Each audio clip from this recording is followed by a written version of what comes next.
ini. Nah, ini sama, itu ujian. Wujudnya sepertinya nikmat, tapi dari mencuri. Bagaimana caranya kita? Ya bukan, kalau itu dari mencuri, kasih ke yatim piatu. Biar kita tidak dicatat uang yang hasil mencuri itu kita bawa ke rumah, dibuat makan istri, anak-anak kita, ada harta haram. Dan itu nanti dipertanggungjawabkan di akhirat. Pasti seperti itu. Nah, di sini ujian namanya. Sama seperti sakit. Ya ujian itu sakit. Dari mana? Allah sudah menceritakan wa ma asabakum min musibatin fa bima kasabat aydikum. Apa saja musibah yang kau terima itu disebabkan dari buah tanganmu sendiri. Berarti kalau ada musibah, salah satunya adalah sakit, itu ujian dari dosa kita. Kalau mencuri itu dosa, sakit apa yang biasanya diterima dari uang mencuri itu, Ustaz? Yang jelas itu di tubuhnya ada barang haram. Kalau sakit, wallahu a'lam ya, seperti itu saya nggak tahu. Karena banyak nanti seperti itu bisa.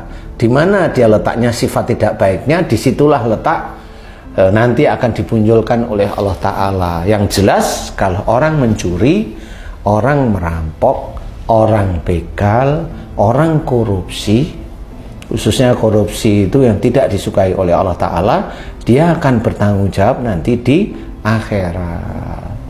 Kalau kita mendapatkan rizki dari apa yang kita usahakan, itu ujian, bentuknya nikmat. Kalau kita itu punya istri yang baik, itu diuji si suami itu dengan istri yang baik. Dengan istri yang baik diuji dia mau sombong tidak. Dia dapat istri yang cantik, diuji dengan istri yang cantik, disombongkan tidak. Seperti itu. Karena apa? Itu ujian semuanya. Nah, inilah yang harus kita ketahui. Ujian itu banyak. Apa yang kita lihat di TV itu ujian bagi kita yang melihat. Kalau di TV komen nggak kita, lah itu kan sama ujian. Kalau komen kita itu ngawur, ya ujian kita lihat TV nggak lulus di hadapan Allah Ta'ala. Kalau kita lihat umpamanya ada orang sakit, dia sakitnya karena kita tahu sakitnya karena ini, kita nggak usah komen. Kalau orang tanya umpamanya kita bisa jawab, kita jawab. Insya Allah sakitmu dari ini, coba kamu mohon ampun kepada Allah Ta'ala di titik sini. Nah, itu menyelesaikan apa yang menjadi ujian dia dan apa yang menjadi ujian kita melihat dia sakit. Nah, inilah ujian. Jangan umpamanya sudah mendapatkan sakit, ya sudah sabar, tetap aja sholat. Lah sholat itu kan kewajiban, masa mau kita tinggalkan sih?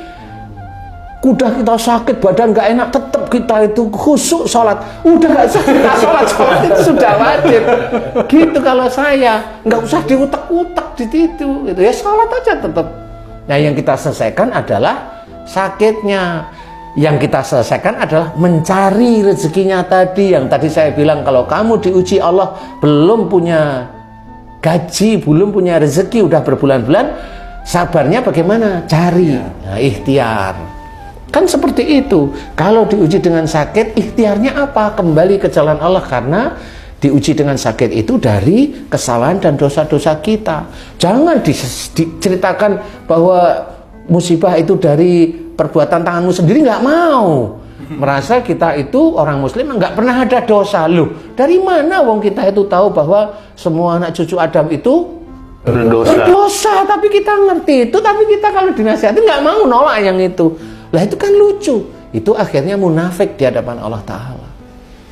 Kalau seorang muslim begitu terus, dia akan munafik terus-menerus di hadapan Allah Ta'ala. Dia tidak mau menerima ayat-ayat Allah ini yang berhubungan dengan musibah. Karena apa? Karena diajari oleh oleh guru-gurunya itu selalu bukan. Akhirnya sombonglah dia.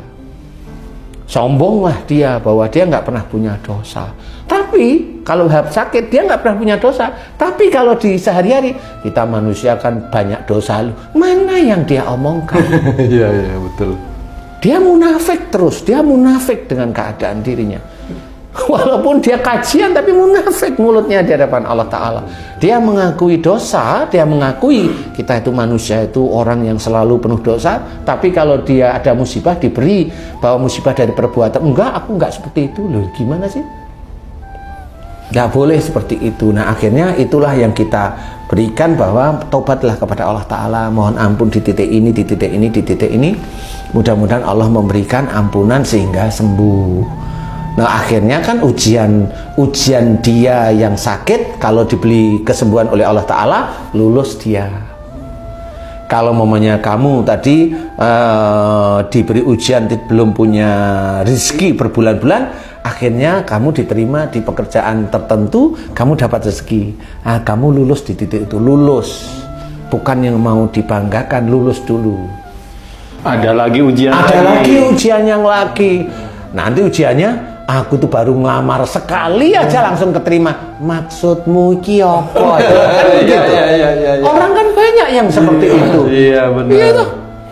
Banyak yang seperti itu. Setelah saya jadi direksi, banyak proyek. Maksudmu ya apa, Edul? Kan gitu kalau saya.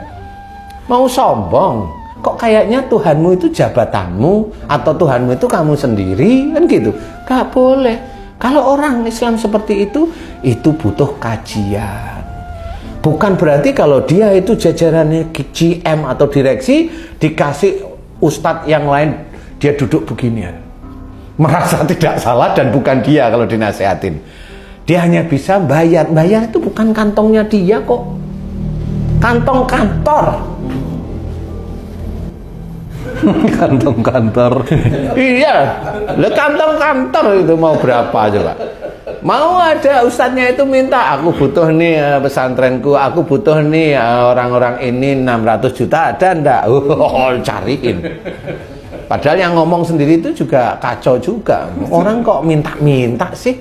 Katanya tangan di atas lebih baik dari tangan di bawah. Tapi kenyataannya dia minta lah.